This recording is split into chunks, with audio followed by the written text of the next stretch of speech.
Hello everyone, welcome to the KZGN News. Today we'll bring you news from the Kern County Fire Department, what the top candidates did for Christmas, news about Bill Clinton's childhood home, today's gas prices, weather, sports, and much more. From the Rademacher Hills to Bee Mountain and the mighty Sierras, Ridgecrest to Inyo Kern and China Lake, this is your news for the Indian Wells Valley with the KZGN News crew. Hello, I'm Tom Waitnick. Thanks for joining us for the news affecting Ridgecrest and the Indian Wells Valley. In Kern County Fire news, a Type 3 strike team and Type 1 fire crews have been requested from Kern County Fire Department to assist with the Solomon Fire in Ventura County. A wind-driven brush fire that grew to 1,236 acres, forcing road closures and mandatory evacuations in the Solomon Beach area near Ventura, was ignited by a downed power line. Fire officials said Saturday that the blaze is 70% contained and evacuation orders would be lifted. More than 600 firefighters from multiple agencies were assisting in the blaze, which erupted Friday night. The California Highway Patrol shut down a stretch of the Pacific Coast Highway, the northbound 101 freeway at State Route 33, and the southbound 101 freeway at Bates Road, and the Union Pacific Railroads. Both directions of the 101 freeway, as well as the Pacific Coast Highway, were reopened Saturday afternoon, according to the Ventura County Fire Department. Fire crews faced strong northwest winds of up to 25 miles per hour and said the fire posed a threat to oil, gas, power, and rail infrastructure. Officials said they anticipate the firefight will take up to 3 days. At an early press conference Saturday, officials said no homes were immediately being threatened and evacuations were still in place. At least 50 homes were under mandatory evacuation in the Solomon Beach community and area campgrounds. Another 30 homes were subject to voluntary evacuation in Faria Beach. Kern County's support to the fire was the following: Engine 335, 326, 363, 376, and 345. The strike team is led by a strike team leader and assistant strike team leader for a total of 22 personnel. Additionally, a dozer strike team has also been requested from Kern County Fire. The strike team is led by a strike team leader for a total of 5. Dozers 3 and 5 have been deployed to the Solomon Fire for immediate need. 2 dozer operators, 2 walkers, and 1 strike team leader for a total of 5 personnel.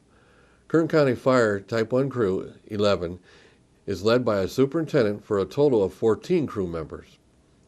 Kern County Fire has sent a total now of 41 firefighters to assist with the Solomon Fire.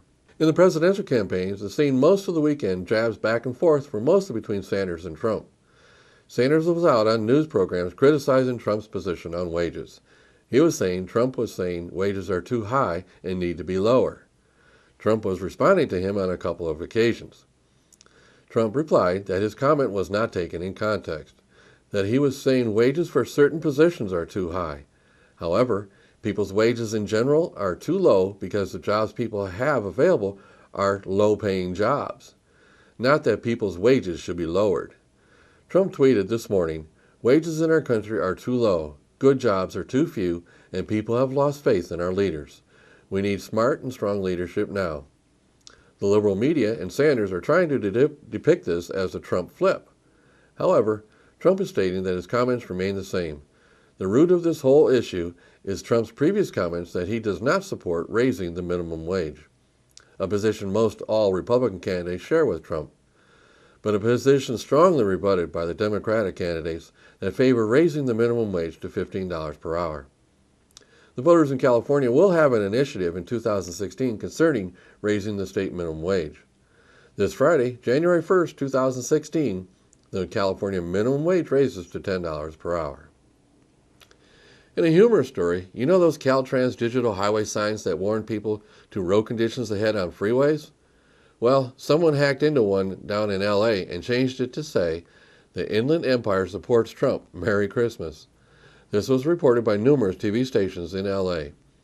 It was reportedly up for hours before someone at Caltrans took it down. Caltrans has not provided any explanation as to how that happened. Well, we do have some mischievous hackers out there. Did you wonder what the top 2 presidential candidates did for Christmas? Well, Republican presidential candidate Donald Trump spent Christmas Day with most of his family in his 125-room mansion in Florida.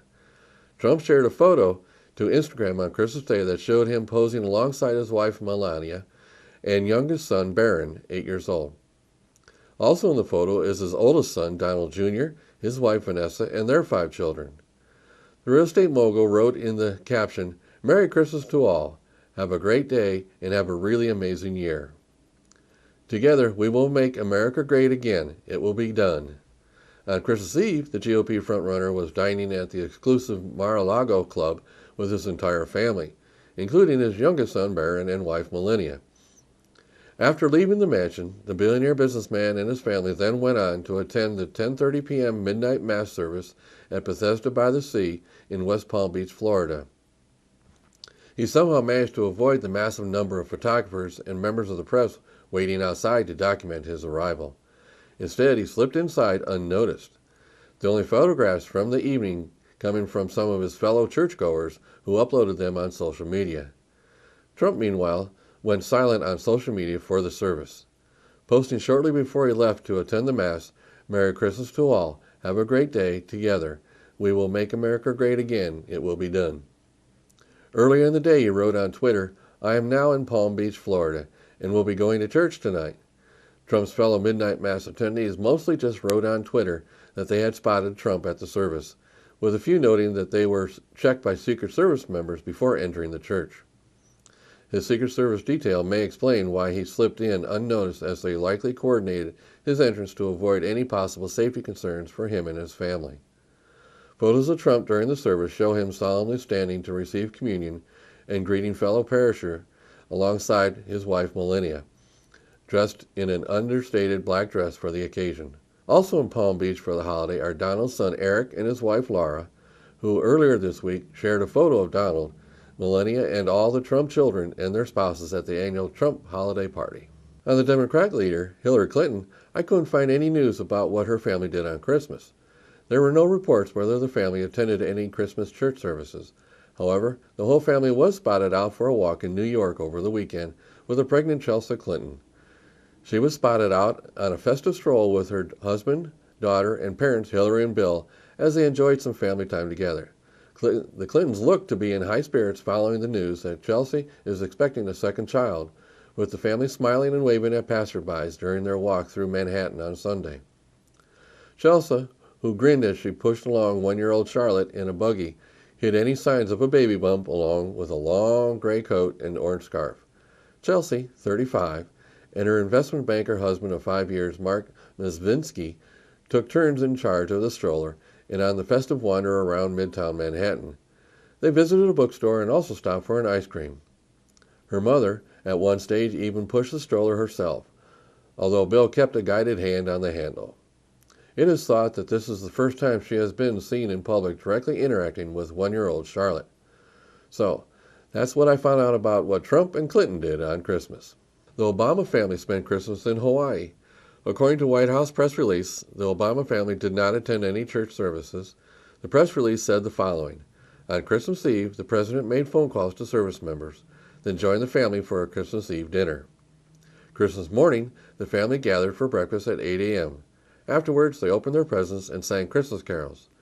Christmas afternoon, the president and first lady traveled to the Hawaiian Marine Base to visit with service members and their families. Christmas evening, the first family spent the evening together.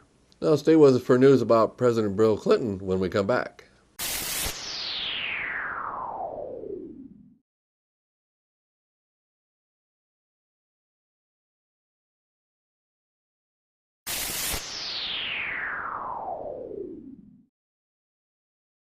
Thanks for staying with us.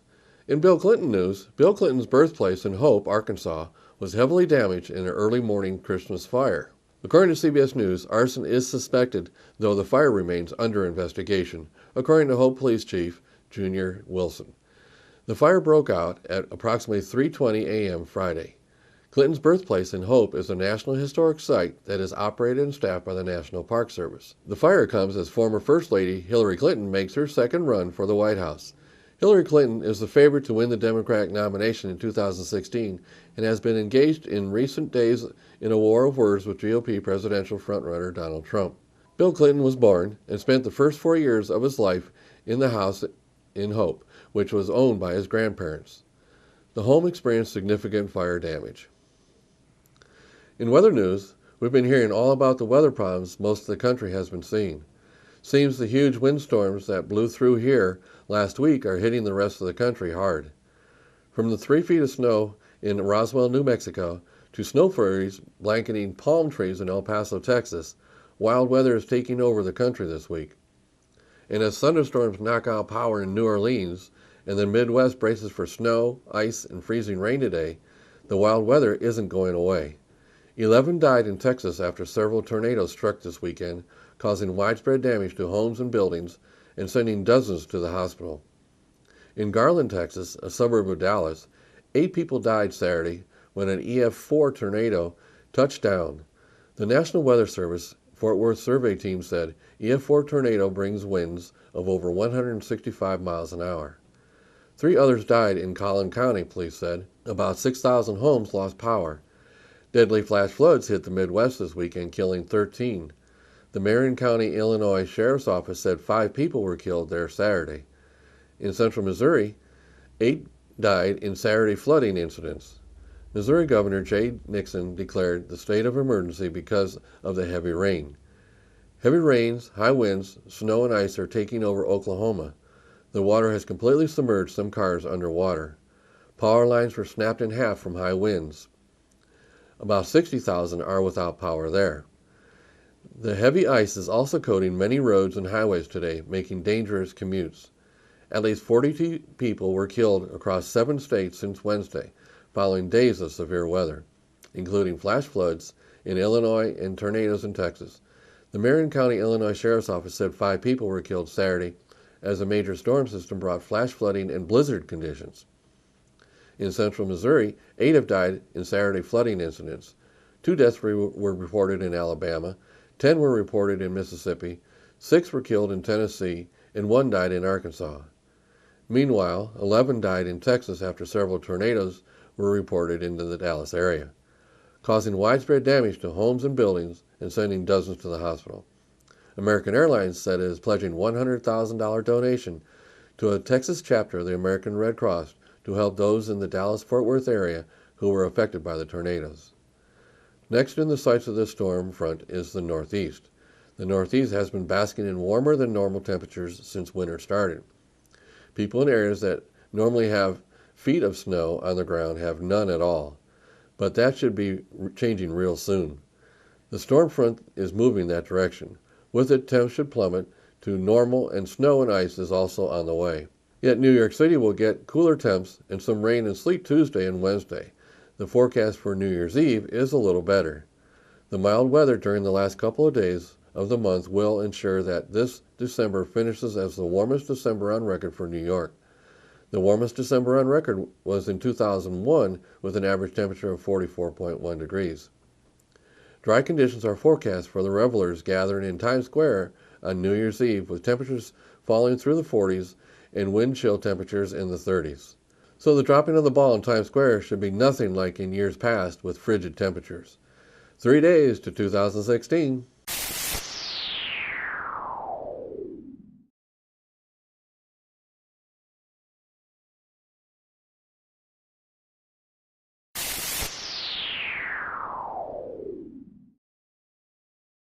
Thanks for staying with us. And now here's Lane with the weather. Thank you, Tom.